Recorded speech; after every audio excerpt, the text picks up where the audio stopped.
Dear Tejashwi ji, उप मुख्यमंत्री बिहार, आपको पता है बड़ी टेंशन में है।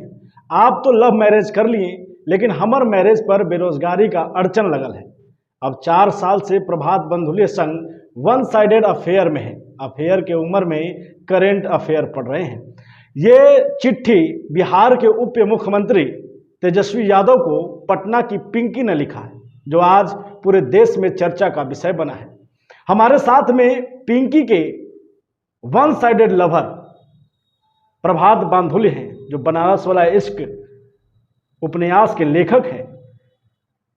प्रभात जी, आपका स्वागत है बुलेट न्यूज टीवी में। बहुत बहुत धन्यवाद। ये जो पिंकी तहलका मचाई है पूरे बिहार में, बिहार के उप मुख्यमंत्री को आपके प्यार में इस तरह से पागल है कि चिट्ठी लिख दे रही है, क्या कहेंगे? कैसा रिएक्शन है आपका इस पर? अरे बिल्कुल, चिट्ठी मैं मेल पर पढ़ा और बतौर लेखक ये तो मेरे लिए खुशी की बात है कि मेरा लिखा लोगों को पसंद आ रहा है, मैं लोगों को पसंद आ रहा हूँ। तो लेखक चाहता ही है कि मैं लोगों के दिल में रहूँ। तो अच्छा लगा पिंकी का खत आया है। लेकिन इसके बीच ये सबसे खूबसूरत बात मुझे जो लगी है, वो पिंकी ने जो मुद्दा उठाया है वो मुझे खूबसूरत लगा। बतौर लेखक के तौर पर, चूंकि इसमें पूरा एक जो चिट्ठी है जो पिंकी ने तेजस्वी यादव को लिखा है, उसमें कहीं ना कहीं अपना दर्द, बेरोजगारी का दर्द बयां किया है। आपको लगता है कि ये जो पिंकी आपके बहाने ये जो मुद्दा उठाने की कोशिश की है, ये सही है इस वक्त?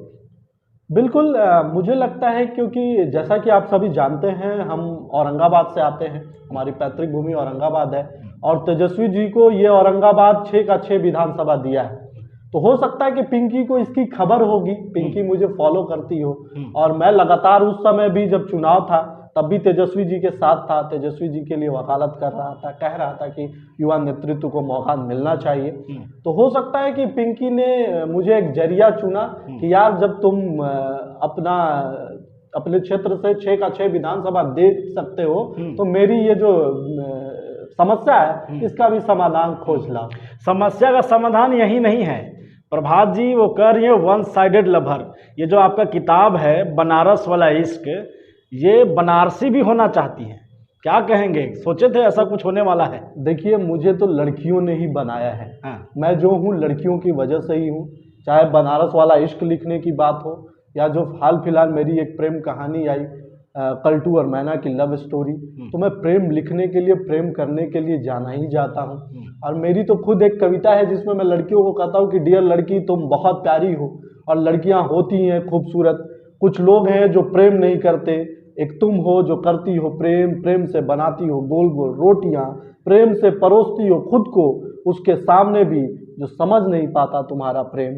और प्रेम में इस कदर डूबा होना तुम्हें खास बनाता है, और मुझे यह कहने में जरा भी हिचकिचाहट नहीं कि मुझे तुम सबसे मोहब्बत है। पूरे देश में प्रभात जी इस वक्त यही चर्चा है कि आखिरकार ये पिंकी कौन है, और पिंकी है तो ये जो वन साइडेड लवर हैं प्रभात बांधुल्य जी, ये कौन है? आखिर क्या खासियत है इनमें कि ये इतने चर्चा में है कि पिंकी बस इनसे प्यार करना चाहती है? कैसे शुरुआत हुआ ये लेखनी में आपका? मेरा लेखनी में शुरुआत हुआ जब मैं यहाँ भी रहा था। जैसे आज पिंकी का चिट्ठी वायरल हुआ है, मैं भी जब 10th क्लास में था, स्कूल में था, तो चिट्ठी लिख रहा था। मेरा उस समय वायरल नहीं हुआ, क्योंकि जब चिट्ठी लिखते हैं लोग तो छुपा कर लिखते हैं, लेकिन रिजेक्शन था उस समय। तो मैं पहली बार लिखा था कि पत्र तेरे हाथ से लेना करीब सा लगा, पर जब गई नजरें नापे तो अजीब सा लगा। रास्ते भर सोचता गया, भगवान को खुदा को कोसता गया, पर क्या करूं यही मेरे नसीब सा लगा, पत्र तेरे हाथ से लेना करीब सा लगा। तो जो पत्र लिखने की जो यात्रा थी, वो बनारस पहुंचते पहुंचते लेखन में बदल गई। और मैं अपने किताब में भी लिखता हूं कि बिहार से बनारस आए और बिना लिखे लौट जाते तो महामना बुरा मान जाते। ये सब कुछ बनारस का दिया हुआ है, दिए चुका है। फिर सीरियल में जाना मुंबई, चूंकि आप बिहार के एक छोटे से जिले औरंगाबाद से हैं, फिर यहाँ से सीधे महानगरी मुंबई में जाने का सफर, ये कैसा रहा? बिल्कुल, ये खूबसूरत था। लोग कहते हैं कि नेपोटिज्म है वहाँ, लेकिन मेरा अनुभव बिल्कुल अलग रहा, क्योंकि मुझे एकता कपूर ने पहला ब्रेक दिया और मुझे वहाँ एकता कपूर के यहाँ टीवी सीरियल लिखने का मौका मिला।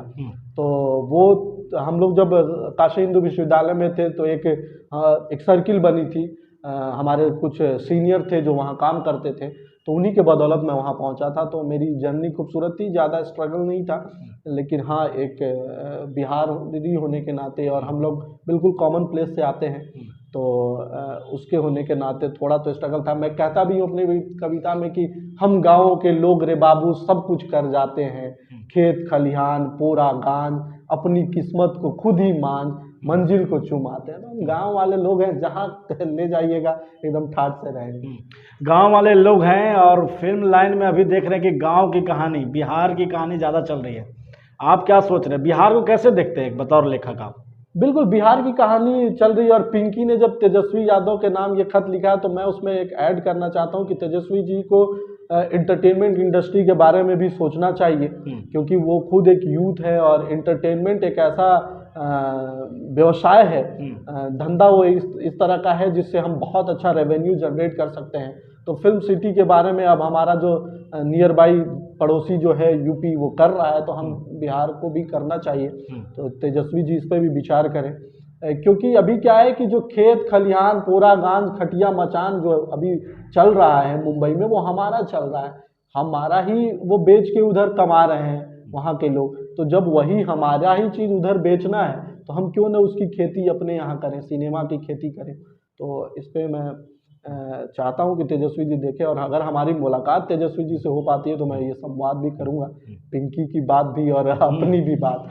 पिंकी ने तो ऐलान कर दिया, पूरे देश को ये बता दिया कि आपसे वो वन साइडेड प्यार करती हैं। आप कब बता रहे हैं देशवासियों को और पिंकी को खास करके? मैं इंतज़ार कर रहा हूँ कि तेजस्वी जी आने वाले ही हैं औरंगाबाद, तेजस्वी जी आने वाले हैं। आप लोग पूछिए, अगर तेजस्वी जी कुछ बोलते हैं इसके बाद मैं पिंकी के खत का जवाब दूंगा। बाकी मैं कहना चाहता हूँ कि हमारी एक कविता है कि चाहता था तुझे चाहता हूँ आज भी, करार जो किया था जान निभाता हूँ आज भी। तो हमारा और पिंकी का जो एक करार है वो बना रहेगा। वो 4 साल से मोहब्बत कर रही है, वो 40 साल तक हो। और मेरा ये दायित्व है कि साहित्यकार होने के नाते, युवा साहित्यकार होने के नाते उसकी जो ज़रूरत है जिस उसने उठाया है रोजगार का, उस पर मैं संवाद करूं और उसको रोजगार दिलाने की लड़ाई लड़ूं। क्योंकि सत्ता जब जब लड़खड़ाती है तो ये साहित्य का काम है उसे बताना। तो चाहे वो केंद्र सरकार हो या राज्य सरकार हो, लगातार मैं बोलते रहा हूँ। मुझे लगता है कि मैं इस राज्य के युवाओं का प्रतिनिधित्व करता हूँ, तो मैं इनके विषय में बोलता रहूँगा। प्रभात जी, पिंकी इंतज़ार कर रही है आपके जवाब का, देश भी देख रहा है कि आपका क्या रिएक्शन होगा।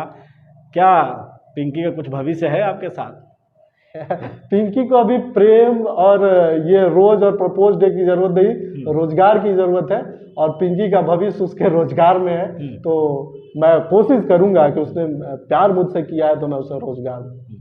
तेजस्वी यादव जी को क्या कहेंगे? पिंकी ने तो रिक्वेस्ट कर दिया, आप क्या कहेंगे? तेजस्वी यादव जी से बस यही कहना कि हम व्यक्तिगत रूप से हमारी बहुत उम्मीद है आपसे, और हमारी ही क्यों तमाम बिहारियों की आपसे उम्मीद है जो यूथ है, क्योंकि आपको एज ए यूथ ही लाया गया है। तो हमारी सबसे बड़ी समस्या जो है वो रोजगार की ही है। अगर हम पिंकी के खत से जोड़े तो शादी ब्याह का जो समय होता है, तो अभी जो लड़के भी हैं, या आप देखिए कि अभी वैलेंटाइन वीक चल रहा है, तो इसमें बहुत लड़के अपनी लड़कियों को कहे होंगे कि यार मेरा इस कंपटीशन में क्रैक हो जाएगा तो हम तुम्हारे पापा से बात करेंगे। तो ये सवाल सिर्फ पिंकी का नहीं है, पिंकी, लवली, पल्लवी, गुंजा, प्रभात, गौतम, विशाल, सबका है जो बिहारी हैं। सब बिहारियों का ये सवाल है कि हमको रोजगार कब मिलेगा और हम अपनी प्रेमिका के साथ कब जा सकेंगे। जैसा कि उसने कहा है, सबसे लेकिन खूबसूरत बात उसमें यही है कि मुझे लगा है कि लड़की होते हुए वो ये नहीं कहती है कि मैं अपने प्रेमी से जिससे प्यार करती हूँ उसके पास यूं ही चली जाऊंगी। वो कहती है कि रोजगार मिलेगा तब मैं प्रपोज करूंगी। यानी हमारा जो वर्तमान सरकार है उस एजेंडे पे खुश होना चाहिए नीतीश कुमार को, कि नीतीश कुमार का ये सपना था कि लड़कियां पढ़े, लड़कियां आगे बढ़े, तो उस सपना को भी साकार कर रही है पिंकी। कह रही है कि हमको नौकरी लगेगा तब ब्याह करेंगे, तब प्रपोज करेंगे। तो मदद किया जाए पिंकी को। वैलेंटाइन डे के अवसर पर, चूंकि ये वीक चल रहा है, इस पर उप मुख्यमंत्री तेजस्वी यादव को पिंकी ने जो लेटर लिखा है वो कहीं ना कहीं बिहार के युवा जो बेरोजगार हैं और नौकरी की तलाश कर रहे हैं उनके दर्द को भी उसमें समेट दिया है। पिंकी ये चाहती है कि उसे रोजगार मिले और प्रभात मिले। प्रभात ने साफ कह दिया है कि तेजस्वी यादव जी सुन ले, रिप्लाई हम उनके बाद देंगे। बने रहिए, बहुत बहुत धन्यवाद प्रभात जी हमारे साथ जुड़ने के लिए, अपना कीमती समय देने के लिए। बने रहिए हमारे साथ और लगातार इस पर भी चर्चा करेंगे। फिलहाल के लिए इतना ही, बहुत बहुत धन्यवाद।